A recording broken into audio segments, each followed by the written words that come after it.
Hello and welcome to a brand new tips and tricks video for Minecolonies in the year 2025. If you're a fan of modded Minecraft and you don't know what Minecolonies is, I have a bunch of series on it, it's pretty cool, check it out. It's been a long time since we did the last tips and tricks video, and the mod has changed quite a lot. There's also a couple of things I've picked up here and there, so I thought it was about time to do another video.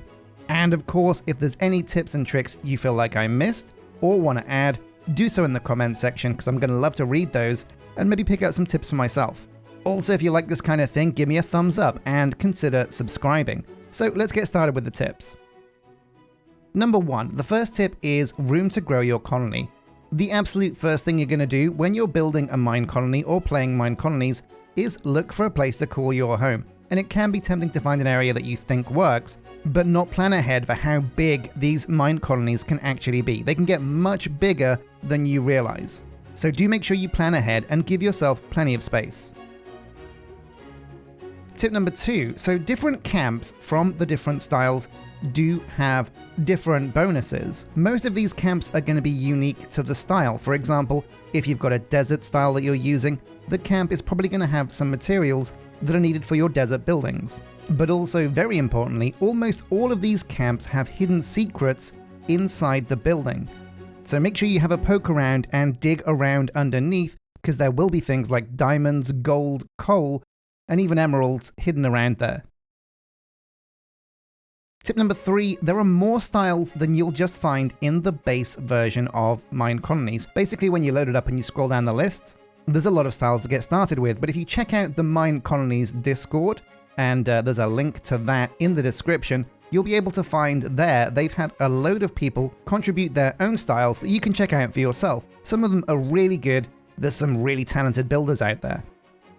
Okay, moving on to tip number 4. So the Tavern has 4 houses. You can look at the Tavern when you're building a mine colony and not really know what it does, but basically it's a very good building to build very early because it comes with 4 houses for your first 4 colonists. These are not upgradable, but they do serve as a great place for your colonists to come when it gets to nighttime, otherwise they're going to hang out around wherever your town hall is.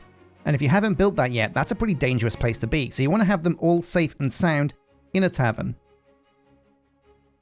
Tip number 5, so if you turn off children being born, as it was in earlier versions, it's now new colonists generated, but yeah, if you go to the town hall and turn this off, it means if any of your first 4 colonists die, they won't be replaced. So make sure you're very careful when messing around with this setting. So tip number 6, guard towers are actually houses. You'll have to recruit a guard to live in a guard tower from a colonist that is already in a house on your colony. But when a colonist does become a guard, they do not need to live in a residence, they will live in their guard tower. Tip number 7 is about auto hiring. So you can set your colony to automatically hire whatever colonist it thinks you currently have would work well in a new job that you provide. And this is the default setting. I like to turn it off for most buildings, but I do think guard towers really do benefit from having auto worker hiring set on. Minecraft can be a dangerous place for colonists, and guards are, well, they're supposed to die. They're the first and last line of defense, and when they do expire, you're going to want to replace those pretty quick. The next tip is shift right click on a colonist will directly access their inventory. This isn't really a game changer, but it definitely does speed up checking what a colonist is carrying around, because a lot of these colonists will pick up whatever's lying around, which can quickly lead to your colonists just having a backpack full of junk. So you can shift right click to check it out and get straight into their backpack. The next tip would be that you can help builders by digging. When a builder goes to build their house, the first thing they have to do is prepare the land to put the building on. This can use tools which early on don't have a lot of durability. It's also the most time-consuming thing for most builders, digging away whatever is in the way. Also, if they're going through trees and grass and shrubs and things, they're going to get a lot of seeds that you can save them from filling up their backpack with by doing the clearing out yourself. It's a very quick job and helps them out loads. The next tip, so couriers have to be hired twice. The first time you hire a courier, you go over to the courier's hut and you hire a courier. That's great, but until they're assigned to a warehouse, they won't do anything. So hire a courier at the courier's hut, then go to the warehouse you want to assign them to and make sure they're assigned. The next tip is food must be selected in the restaurant. In early versions of Minecolonies, this wasn't required, but now you have to give the restaurant a menu so the colonists will know what they can request and the restaurant chef will be able to prepare it for them. Some foods, of course, require the new cookery building to be prepared in though, so do be aware of that. The next tip, mining, is a very dangerous job for a colonist, my dudes, and this is one of the big places you're going to want to assign your guards. Some styles actually give the mine a guard tower, and that can be very helpful. That can be a guard you can assign to your miner. But there are settings in both the guard tower and the mine to help you assign a specific guard to that task. Next tip would be that guards can use most modded weapons and armor. Do be careful with this because Minecolonies hasn't obviously been tested with every single mod out there, and there have been reports of some modded armors and weapons actually crashing your game. And that's a dangerous place to be because without a lot of fiddling around, you're probably going to lose your save if that happens. But it can be helpful if you're playing in a big mod pack because you can really soup up your guards with some very impressive weapons and gear.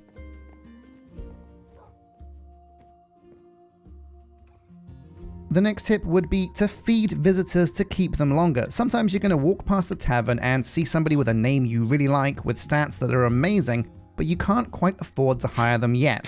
But if you give them any old food, it will increase their hunger and let them stay for longer. They only leave the tavern and get replaced by a new visitor once their hunger runs out. The next tip would be that the warehouse can actually be browsed. This is easy to miss, but there's a button down here on the bottom right that lets you go into the warehouse and see exactly what is inside your entire building. There's also a button that lets you locate which specific storage rack whatever you're looking for is in. This is also very helpful sometimes. The next tip is about the post box and the stash. You might have missed these little kind of blocks, but they're very useful. One of them, the post box, lets you request items from your warehouse, so you can ask for like a stack of logs and a courier will come over and drop those off. And the stash works the other way around. You put anything in here and a courier will come and put it in your warehouse. It's always a good idea to have a stash near your player house so you can quickly just give your colonists a whole bunch of tools, weapons, directly injected into the warehouse without having to go to the warehouse.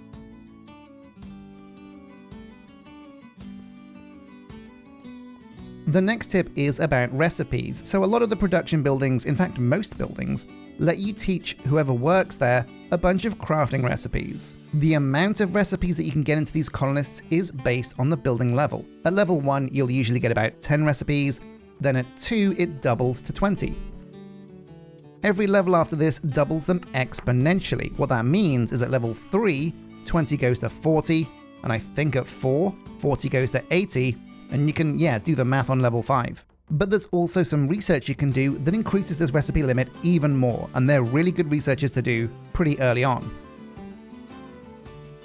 The next tip is that colonists level by doing their job. It can seem like a bit of a mistake to hire somebody with poor stats at a job, but the longer they're at a job and the more they do their job, the more they level up the specific stats that that job requires. So no matter how bad a colonist is, they will grow into their role.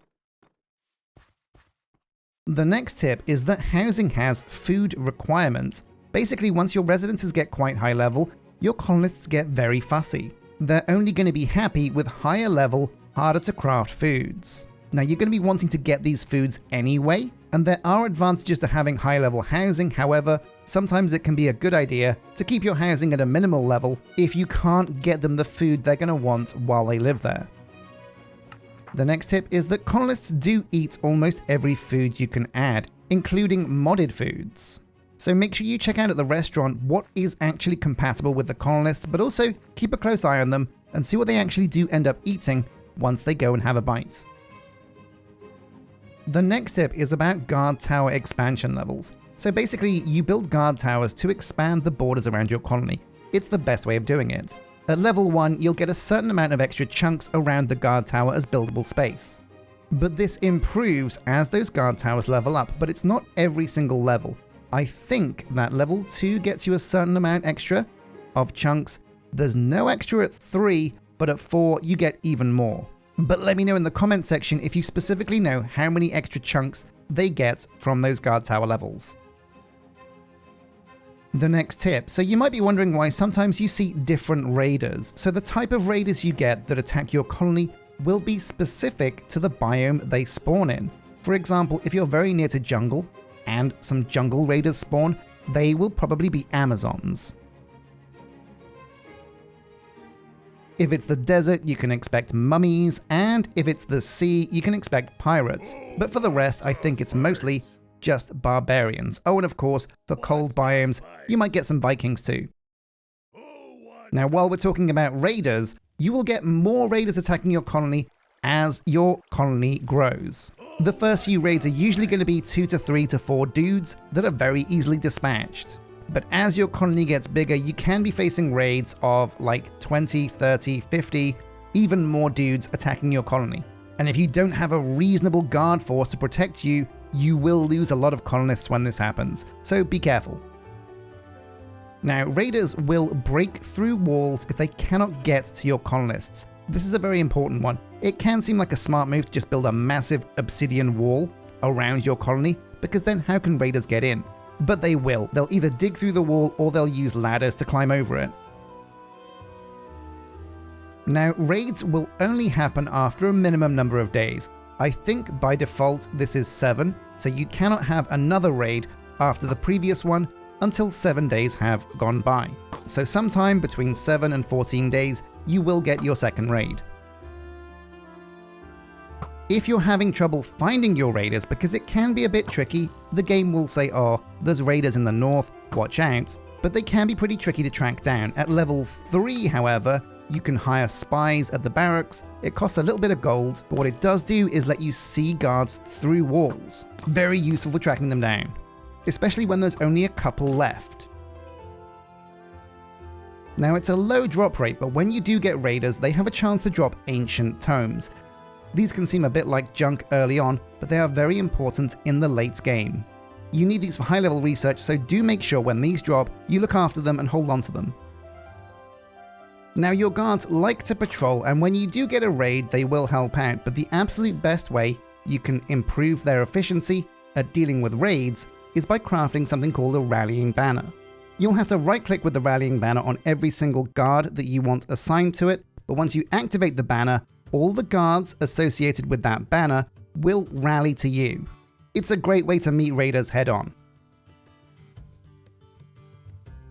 So your builders are probably going to be the most important worker that you interact with early on in the game and even right the way through to the late. But as these guys do their job running around building your buildings, they're going to accumulate a lot of junk in their building and in their backpack. So with the builder, it's very important that you come over here and press this button, Request Pickup. What this will do is transport all of the inventory from your builders' huts over to the warehouse, which will help keep your builders' racks really clean and tidy. Now, sometimes in some styles, if you want to build a building like, say, a sawmill, some other buildings will include a sawmill as part of their builds. There are some pretty cool multi-building kind of megastructures out there as part of some of the styles. But if you right-click with a building in your hand, it will show you every single style pack where this building exists. This can be useful because if you're not locked to a certain style, you can find a nice small building if you're pressed for space. But this is a very useful tip. Now, the farmers from Minecolonies can farm more than just vanilla crops. They can also farm the new Minecolonies mod food, which is good and interesting, but they also work well with some other mods too. Specifically mystical agriculture, but yeah, also Pam's Harvest Craft fruits and vegetables can be grown on a farm as well. So do make sure you take a look at what your farmer can specifically craft, because farms can be a great way to get some extra resources for your colony. Next tip, so there is only one high tier research allowed per tree. It'll take you a while to get to level 6, I think it is, on the research tree, and these researches take a huge amount of time to research. But they're well worth doing, but you're locked to only one research per tree. So one in technology, one in civilian, and one in combat. They're all pretty good though, so take a look and see which one you think works best for your colony. Stock minimums are really important. The best way you can calm down the demand and draw on your couriers is to make sure you set stock minimums. For example, let's say that we have a hospital. When a colonist gets sick, they're going to go to the hospital, and then once they get there, the doctor is then going to say, okay, you have the flu, I need 1 carrot, 1 potato. So then a courier comes over with 1 carrot and 1 potato, walks all the way, drops it off, walks back, and then the colonist is cured. What works much better is to give a stock minimum to the hospital of, say, 1 stack of carrots, 1 stack of potatoes, and what this means is, as soon as your colonist gets sick, that doctor can get straight to work. But this really applies to all of the buildings that you know are going to need a very few specific things in large quantities.